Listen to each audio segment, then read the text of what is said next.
गहपुरनि नों बिक्रमपुराव जेबायदि मोनसे जाथाय जालांबाय दायो आं बे गामियावनो दंफैयो आरो बिथांमोननि गामिनिफ्रायनो जोङो फंनैसो बिथांमोननिफ्राय जों मिथिनानै लानि अब्ला जों बिथांमोननिफ्राय मिथिनानै लानि बेलाव गामिनि रंजालि बैसागु मागिनो थांनानै गिदिंफिननाय समाव हरखाब ट्रेक्टरजों एक्सिडेन्ट जानानै गासै 42सा सेंग्रा सिख्ला दङमोन बिनि मादाव ट्रेक्टरनि गोग्लैनायनि उनाव सानै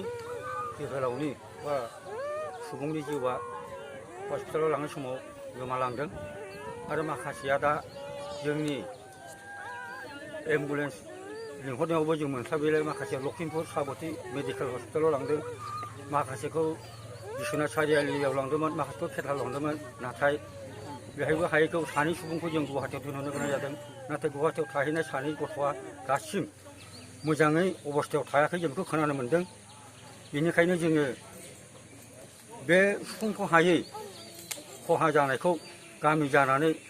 जथेस्थ' फंखा सुंजोबनो हायैलाय जोङो गासै बर' रायजो राजाफोरनिसो मोनसे आर'ज गाबनाय थादों जे अननानै बे गामिनि इन्जुर जानायफोरनि थाखाय जोंनिसिम अनसुंथाइ बावहरोब्ला जों गोसोखौ गोजोननाय मोनगौमोन जों बेखौ हास्थायदों आरो उननि फारियाव जाहाथे जोङो हुस्थ'यै फैयोब्ला दुलाराय रायजोफोरनिसिम आरोबाव फिन अनलायनायखौ मोनगोन होननानै जों मिजिंथिनानै मोनागिरिनिफ्राय आंनिफ्राय गिबियावनो खुलुमनायखौ जासिहरबाय आङो दाख्लैहाय मा थारिखमोनथाय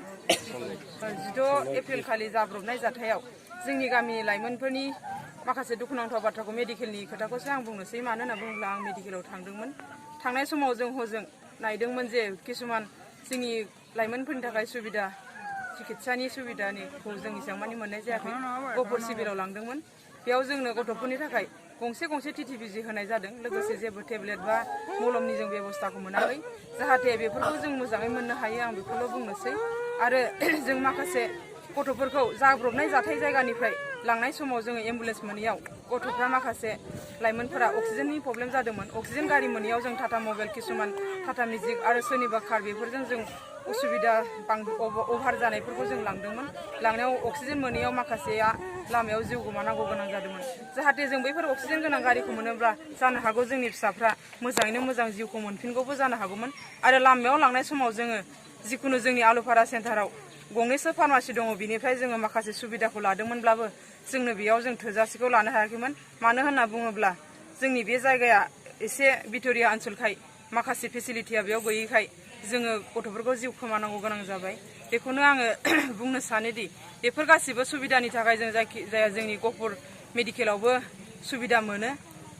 उनसिमहालागै जोंनि सिभिल हस्पिटालाव बेफोरखौ मोजाङै मोजां जोंनि थाखायल' नङा गुबुननि थाखायबो जुदि सुबिदाखौ होनो हायोब्ला जोंनि फिसाफ्रा बेबायदि जिउखौ खोमानाय नङा होननानै आं बुंदों मानो होननानै बुङोब्ला जाब्रबनाय जाथायखौ रावबो मिथिखानानै जाया एक्सिडेन्ट होननाय खोथायानो जाहैबाय मिथियैयाव जानायाव जोङो माखासे जिउखौ खोमाना होनाय जाबाय जायनि थाखाय दा सानै गथ'आ गुवाहाटीयाव दङ बेफोरो थैनायनि मोखाङाव दङ